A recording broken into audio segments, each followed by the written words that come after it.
Even after all this time, I still make rookie mistakes. Like I'm out in California, we're at a fundraiser, we're having a nice time.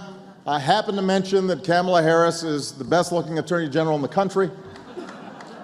As you might imagine, I got trouble when I got back home. Who knew Eric Holder was so sensitive?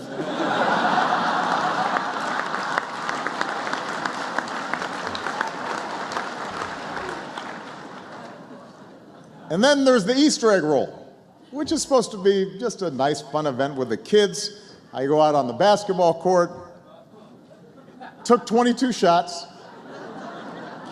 made 2 of them. That's right, 2 hits, 20 misses. The executives at NBC asked, "What's your secret?"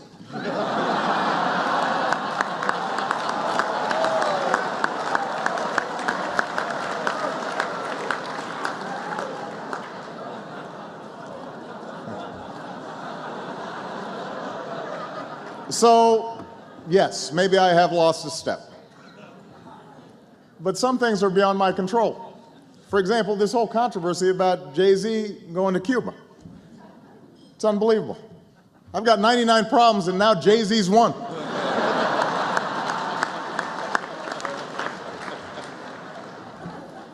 That's another rap reference, Bill. I'll let you know.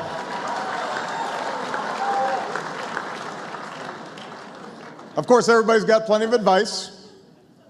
Maureen Dowd said, "I could solve all my problems if I were just more like Michael Douglas in The American President." And I know Michael's here tonight. Michael, what's your secret, man?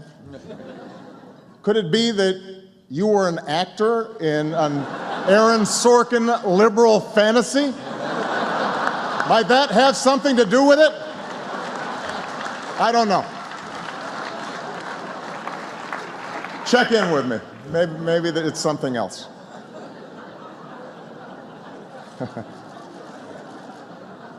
Anyway, I recognize that this job can take a toll on you.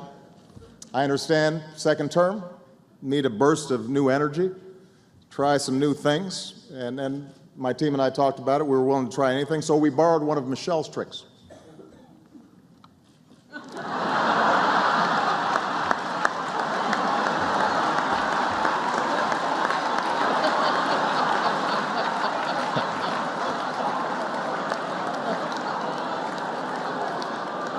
I thought this looked pretty good, but no bounce. Anyway, I want to give a shout out to our headliner, Conan O'Brien.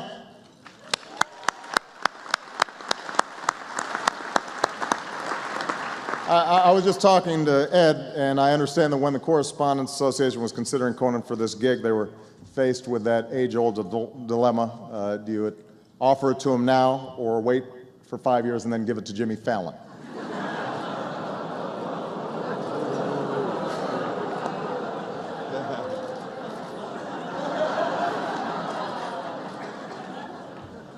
That was a little harsh. I love Conan. And of course, the White House press corps is here.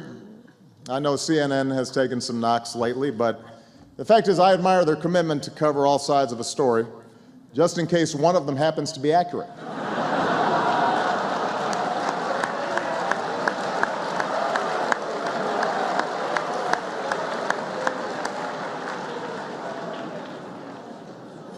Some of my former advisors have switched over to the dark side.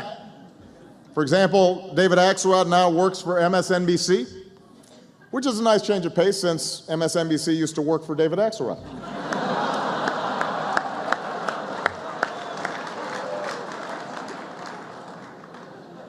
The History Channel is not here. I guess they were embarrassed about the whole Obama is a devil thing.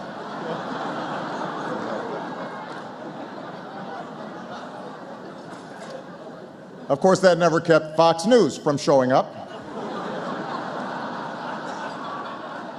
They actually thought the comparison was not fair to Satan.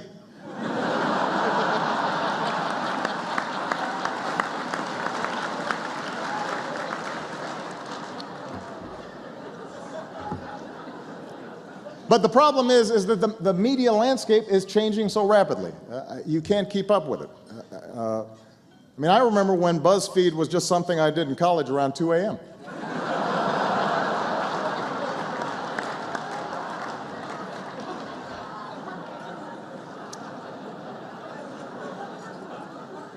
It's true.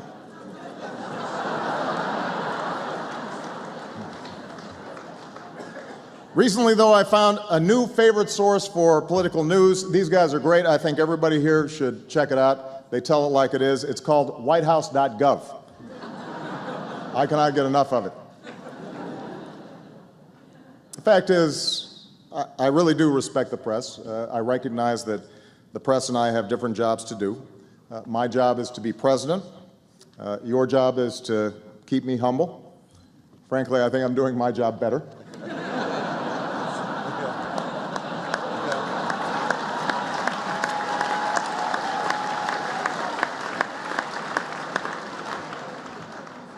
But part of the problem is everybody is so cynical. I mean, we're constantly feeding cynicism, suspicion, conspiracies. You remember a few months ago, my administration put out a photograph of me going skeet shooting at Camp David? You remember that? And quite a number of people insisted that this had been photoshopped. But tonight I have something to confess. You were right. Guys, can we show them the actual photo?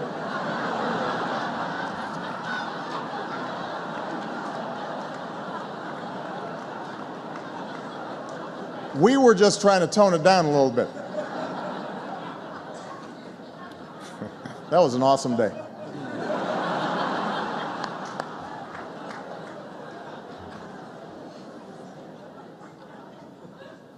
There are other new players in the media landscape as well, like super PACs. Did you know that Sheldon Adelson spent $100 million of his own money last year on negative ads? You've got to really dislike me to spend that kind of money. I mean, that's Oprah money. You could buy an island and call it Nobama for that kind of money.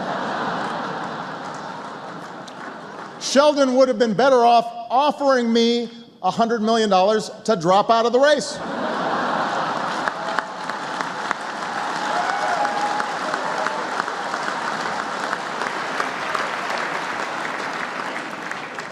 I probably wouldn't have taken it, but I thought about it. Michelle would have taken it.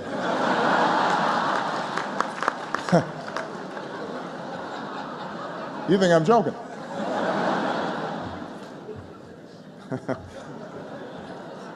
I know Republicans are still sorting out what happened in 2012, but one thing they all agree on is they need to do a better job reaching out to minorities.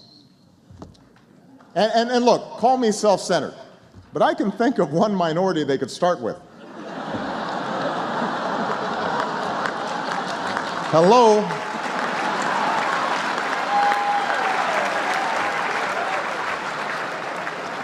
Think of me as a trial run, you know? See how it goes.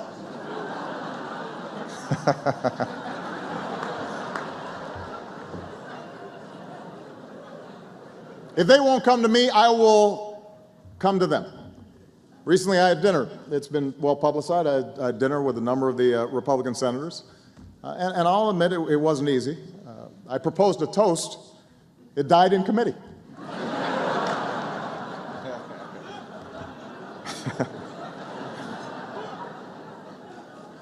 Of course, even after I've done all this, some folks still don't think I spend enough time with Congress. Why don't you get a drink with Mitch McConnell, they ask. Really? Why don't you get a drink with Mitch McConnell?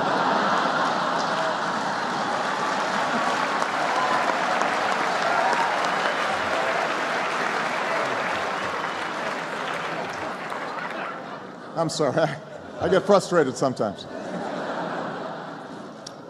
I am not giving up. In fact, I'm taking my charm offensive on the road.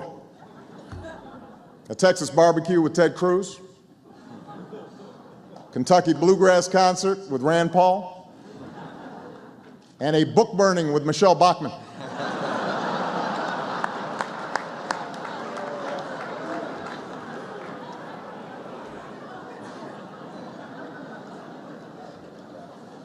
My charm offensive has helped me learn some interesting things about what's going on in Congress. It turns out absolutely nothing. But the point of my charm offensive is simple. We need to make progress on some important issues. Take the sequester. Republicans fell in love with this thing, and now they can't stop talking about how much they hate it. It's like we're trapped in a Taylor Swift album.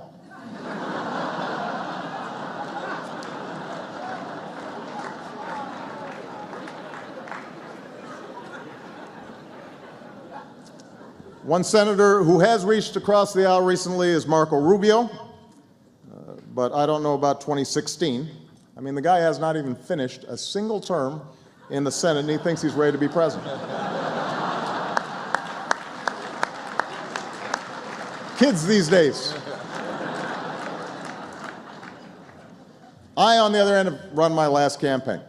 On Thursday, as Ed mentioned, I went to the opening of the Bush Presidential Library in Dallas. It was a wonderful event, and that inspired me to get started on my own legacy, which will actually begin by building another edifice right next to the Bush Library. Can we show that, please?